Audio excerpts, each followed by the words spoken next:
नमस्कार। Hindi educational channel में मैं आपका स्वागत करता हूं। आज मैं आपके समक्ष भक्ति काल के महान कवि तथा उच्च कोटि के नीतिकार गोस्वामी तुलसीदास जी के कुछ अनमोल दोहों को लेकर उपस्थित हुआ हूं। गोस्वामी तुलसीदास जी के दोहे कई दृष्टियों से विद्यार्थियों के लिए महत्वपूर्ण हैं। इनके समस्त दोहे दोहावली में संकलित हैं। तो आइए अब मैं इस वीडियो के माध्यम से हिंदी साहित्य के महान कवि तथा उच्च कोटि के नीतिकार गोस्वामी तुलसीदास जी के कुछ अनमोल दोहों के शब्दार्थ सहित अर्थ या भावार्थ आपके सामने प्रस्तुत करता हूं। इसे आप ध्यान देकर सुनिएगा। चरण चोंच लोचन रंग्यू चले मराली चाल, क्षीर निर विवरण समय बक उधरते ही काल। यह एक बहुत ही अच्छा दोहा है।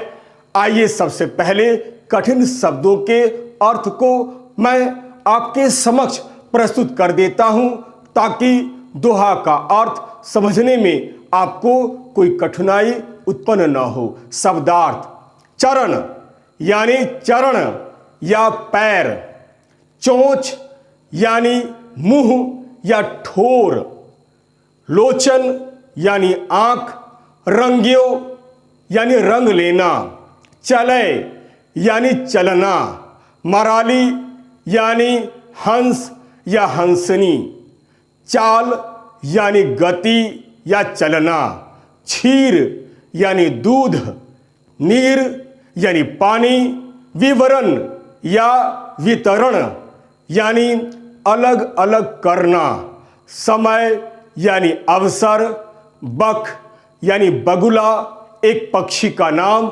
उधरत यानी खुल जाना, भेद खुल जाना, तेहि काल यानी उसी समय।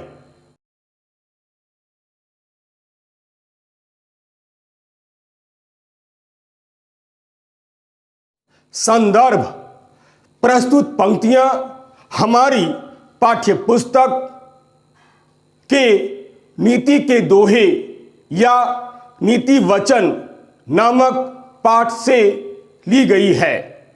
इस पाठ के रचयिता भक्ति काल के महान कवि तथा उच्च कोटि के नीतिकार गोस्वामी तुलसीदास जी हैं। इनका यह दोहा इनकी प्रसिद्ध रचना दोहावली में संग्रहित है। ये प्रभु श्री राम के अनन्य भक्त कवि हैं। प्रसंग: प्रस्तुत दोहा में अपने जीवन के अनुभव को बतलाते हुए गोस्वामी तुलसीदास कहते हैं कि झूठ अधिक दिनों तक छिपकर नहीं रह सकता है। समय आने पर अच्छे और बुरे या सही और गलत या मूर्ख और ज्ञानी की पहचान हो जाती है।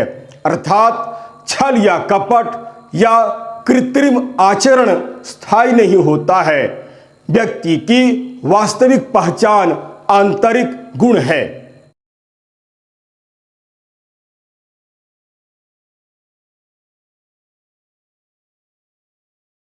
अर्थ या भावार्थ: आइए मैं पुनः एक बार इस दोहा को पढ़ने की कोशिश करता हूं, ताकि अर्थ समझने में आपको कोई कठिनाई उत्पन्न न हो।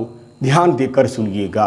दोहा: चरण चोंच लोचन रंग्यू चले मराली चाल, क्षीर निर विवरण समय बक उधरते ही काल। सचमुच यह एक बहुत ही अच्छा दोहा है तथा यह एक उपदेश प्रधान दोहा है। विद्यार्थियों, इस संसार में भांति भांति के लोग रहते हैं। कई बार लोग वास्तविकता को भूलकर रूप बदलकर समाज में लोगों को छलते हैं, ठगते हैं, धोखा देते हैं और सम्मान प्राप्त करने की कोशिश करते हैं, परंतु यह भूल जाते हैं कि यह आडंबर अधिक समय तक नहीं चलने वाला है। एक न एक दिन उसकी पोल खुल जाएगी, सत्य सामने आ जाएगा, इसकी जानकारी सभी लोगों को हो जाएगी। इस तथ्य को उजागर करने के लिए गोस्वामी तुलसीदास जी ने हंस और बगुला का उदाहरण दिया है तथा हमें समझाने का प्रयास किया है।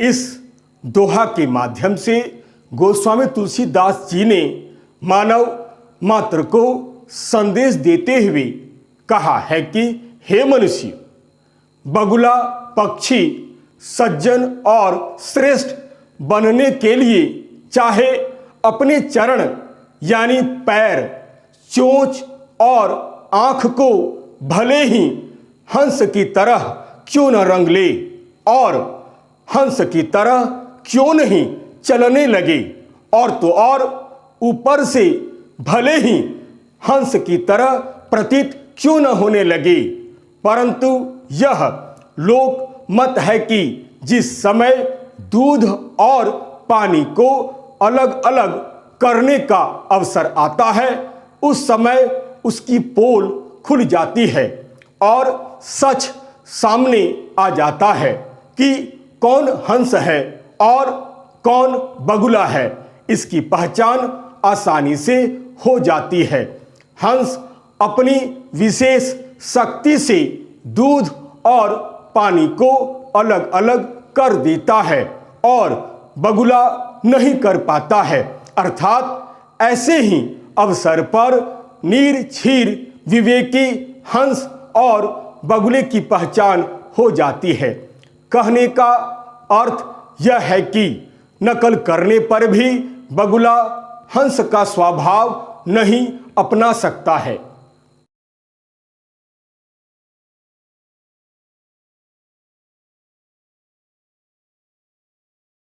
मैं एक बार पुनः इस दोहा को पढ़ने की कोशिश करता हूं। आशा करता हूं आप इसका अर्थ अच्छी तरह समझ गए होंगे। ध्यान देकर इस दोहा को आप सुनिएगा। चरण चोंच लोचन रंग्यू चले मराली चाल, छीर निर विवरण समय बक उधरते ही काल। अतः इस दोहा में गोस्वामी तुलसीदास जी ने अपने जीवन के अनुभव को बतलाते हुए कहा है कि हे मनुष्य, हमें यह सदा याद रखना चाहिए कि झूठ अधिक दिनों तक छिपकर नहीं रह सकता है। समय आने पर अच्छे और बुरे या सही और गलत या मूर्ख और ज्ञानी की पहचान हो जाती है। बनावटी भक्त या साधु कहलाने वालों की भी यही दशा होती है। ज्ञान और अज्ञान के विवेचन के समय उनका सारा पांडित्य, सारा ज्ञान मालूम पड़ जाता है और वे अनादर के पात्र बन जाते हैं।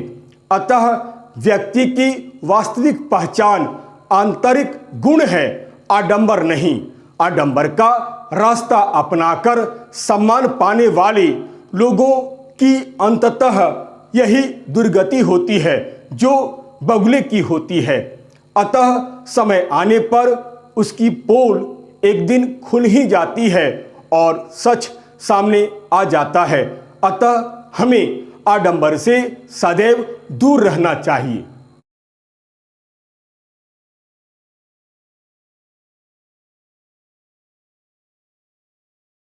यदि आपको यह वीडियो अच्छा लगता है तो आप इसे लाइक करें, शेयर करें और तो और सब्सक्राइब करना आप बिल्कुल नहीं भूलें। याद रखिएगा, मेरा यह वीडियो, मेरा यह चैनल एक प्रकार से एक एजुकेशनल चैनल है। मैंने इस चैनल का निर्माण विद्यार्थियों के हित को ध्यान में रखकर ही बनाया है। अतएव लाइक, शेयर और सब्सक्राइब करना आप बिल्कुल नहीं भूलें। और यदि आपको मेरे वीडियो में कहीं कोई कमी या कोई त्रुटि नजर आती है तो साफ प्रमाण देकर उन गलतियों को सुझाएं ताकि मैं उन गलतियों का सुधार कर सकूं और आपके समक्ष एक बहुत ही सुंदर छात्रोपयोगी वीडियो बनाकर प्रस्तुत कर सकूं, ताकि आप अधिक से अधिक उसका लाभ उठा सकें। तब तक के लिए नमस्कार, धन्यवाद।